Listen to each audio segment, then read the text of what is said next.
Muy buenos días, mis apreciados oyentes. ¿Cómo hemos amanecido este día? Bendito sea nuestro Dios que nos da el regalo de la vida. Tiempo de oportunidad, chance para cada uno de nosotros. Bienvenidos y bienvenidas sean a estas humildes lecturas de esperanza. Muchas gracias a cada uno de ustedes, queridos jóvenes, apreciado adulto mayor, adulta mayor, que me escuchas en diferentes países. Y aquí en Estados Unidos, muchísimas gracias a mi familia, a mis sobrinos, que siempre están pendientes de esta lectura. Que el Señor les recompense y les llene de esperanza, de fortaleza, de ánimo, de consuelo a través de ellas. Para esta mañana vamos a leer en Segunda de Reyes, capítulo 17, versículos 27, 28. Reza las Sagradas Escrituras. El rey de Asiria ordenó: llevad a uno de los sacerdotes que trajisteis de allá, que regrese y habite allí y les enseñe la ley del Dios del país. Versículo 28. Y vino uno de los sacerdotes que habitaban, que fueron transportados de Samaria, habitó en Betel y les enseñó cómo venerar al Señor. Pero cada nación en la ciudad donde habitaban se hizo sus dioses y los pusieron en los templos de los lugares altos que habían hecho los de Samaria. Y empieza las Sagradas Escrituras a detallar los de cada país o los que venían a vivir a ese territorio, a qué Dios era que traían. Yo no sé si tú te has alguna vez has comprado un amuleto, pero los amuletos generalmente son objetos que las personas atesoran, ¿verdad? Y que creen que les brindan protección, buena suerte. A veces son objetos portátiles al que las personas les atribuyen un poder mágico, se podría decir, capaz de dar salud, suerte o beneficiar a la persona que lo tiene en su poder y lo llevan encima, ¿verdad? Están los talismanes, un pequeño ídolo, los tolem, la guayaca, el hafiz. Estos talismanes generalmente las personas los colocan en collares, anillos, pulseras, monedas, brazaletes, inclusive camisetas, talismanes u otros objetos por ahí. ¿Será eso de verdad? ¿Tendrá algún tipo de relación con Dios? En lo absoluto, ¿verdad? Israel fue destruido casi por completo y su gente fue dispersa por todo el imperio asirio para evitar reunificaciones, sublevaciones. Se les había advertido muchas veces, pero ignoraron a Dios, dejaron su luz y empezaron a imitar a las naciones, sus costumbres paganas, hasta el punto de sacrificar a sus propios hijos, según lo registra ahí Segunda de Reyes, capítulo 17, 16 y 17. Agotaron la paciencia divina. ¿Cómo estamos nosotros, mis amados y amadas, que decimos ser seguidores de Dios? ¿Será que también estamos llevando y tomando las costumbres de los lugares donde vivimos y estamos ofendiendo así a nuestro Señor Jesucristo? La paciencia y la misericordia divina van mucho más allá, van más lejos de nuestra propia comprensión y de la tuya también. Dios insiste en buscarte hasta que tú te puedas arrepentir, hasta que me pueda arrepentir o hasta que me devuelva de donde estoy caminando. Y también hasta el momento en que ya es inalcanzable el llamado de Dios en tu propio corazón. Fíjate, dos cosas interesantes. Dios te busca hasta lo sumo, porque Él te puede salvar hasta lo sumo. Pero también llega un momento en que su llamado es inalcanzable ya a tu conciencia, a tu razón. ¿Dejaremos que esto pase? ¿Cuántos llamados han llegado a tu vida y tú sigues resistiéndote a Dios? Tengamos mucho cuidado en esto, ¿verdad? Porque ese es el pecado contra el Espíritu Santo.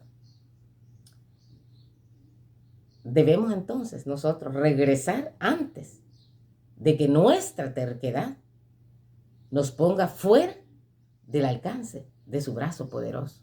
Nosotros somos los únicos que decidimos si Jesús nos salva o simplemente nos perdemos eternamente. Que hoy sea un día en el que tú puedas decidir dejarte alcanzar por Jesucristo, por su gracia maravillosa, su amor envolvente.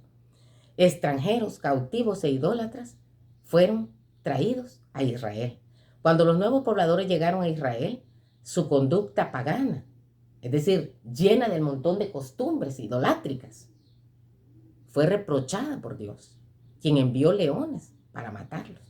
Pero ahí en la lectura vimos que el rey de Asiria ordena, reconoció la importancia de temer a Dios y realizó algunos ajustes, no todos. Dice, y envió a traer a un sacerdote que conocía la ley de Dios. Fíjate bien, los líderes espirituales, los líderes grandes, deben de conocer cuál es el gobierno de Dios, cuál es la santa ley de Dios, para darla a conocer a sus ciudadanos.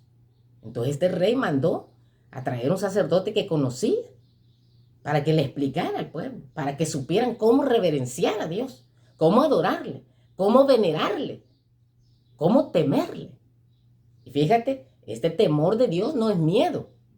Ese miedo que surge cuando consideras que algo es perjudicial o negativo, o que ocurrió o vaya a ocurrir en tu vida, o sospecha que algo es malo o puede conllevar un efecto perjudicial o negativo. No, este temor a Dios, del que está hablando las Sagradas Escrituras, se refiere a veneración, adoración, reverencia, respeto. Él se lo debe. Realmente, nuestro Señor se lo debe. Se lo debemos. ¿Por qué? Porque somos criaturas de Él. Hemos sido comprados por Él a precio de su propia sangre. Entonces, ¿qué decidirás tú? ¿Dejarás entonces que Jesús entre a tu corazón? ¿Le rendiremos honor, gloria, alabanza? El temor a Dios nos mueve a nosotros a apartarnos del mal y caminar, ¿verdad? Practicar su palabra. Así que este sacerdote fue enviado para que se le enseñaran a la población cómo reverenciar a Dios, cómo temerle. No esperes entonces experimentar las dolorosas consecuencias de la desobediencia antes de dedicar tu vida y seguir la voluntad divina. El Señor te está llamando a ti, sin importar la edad que tengas, la profesión, la posición política, social o económica que tengas. Los pobladores mezclaron la adoración a Dios con la de sus propios ídolos. Su obediencia se basaba en el miedo a la ira divina y no en el amor a Dios. Entonces Dios quiere que lo reverenciemos, que lo veneremos, que lo adoremos, que lo temamos, que lo honremos por amor, ¿verdad? Dios está esperando tu respuesta. ¿Cuál será? Ojalá que tú respondas favorablemente a ese amor de Dios, inmensurable. Algunos tomamos a Dios, como dije a la introducción, como un amuleto de buena suerte. Otros creen en Dios mientras mantienen hábitos que repugnan su majestuosa presencia. Dios no debe amoldarse a nuestras costumbres. No importa de dónde seas tú, de qué país o de cuál sea tu cultura. Somos nosotros los que nos tenemos que amoldar a nuestro Dios, ¿verdad? Lo que dice su santa palabra. Aún el castigo muestra la gran misericordia y el amor divino, el deseo de salvarnos, de salvarte a ti y a mí. El Señor tenía un propósito sabio y misericordioso, lo que ya no podía lograr por medio de ella, es decir, las 10 tribus de Israel sobre las cuales habían caído los castigos divinos en la tierra de sus padres, procuraría hacerlo, esparciéndolos a todos los israelitas, ¿verdad? A todos los judíos. ¿Para qué? Para que al esparcirlos, ellos también pudieran ir a otras naciones y enseñarles del Dios verdadero, cómo reverenciarlo, cómo venerarlo, cómo temerle. Y ese es el plan de Dios para nosotros también. A veces Dios ha permitido que tú salgas de tu casa, de tu territorio, con un propósito especial. Y es que a través de nuestra forma de vivir, enseñemos también a otros. Compartamos de quién es el Dios verdadero, cómo adorarle, cómo venerarle, cómo honrarle. ¿Estarás decidido tú a hacer esto en el lugar donde Dios te ha colocado? Quiera Dios que ese sea nuestro propósito. Su plan para salvar a todos los que quieran obtener perdón mediante el Salvador de la familia humana debía cumplirse todavía. Y en las aflicciones impuestas a Israel estaba preparado el terreno para que su gloria se revelara a las naciones de la tierra. Esto se encuentra en el libro Profetas y Reyes, páginas 217 y 218. Entonces, el temor a Dios, el venerar a Dios, el honrar a Dios, nos mueve a apartarnos ¿de qué? Del mal, ¿verdad? Y a caminar y practicar su palabra. Hagamos entonces los ajustes que se necesitan. La palabra de Dios nos dice a nosotros, ¿verdad? Esto está en relación directa con Apocalipsis 14, versículo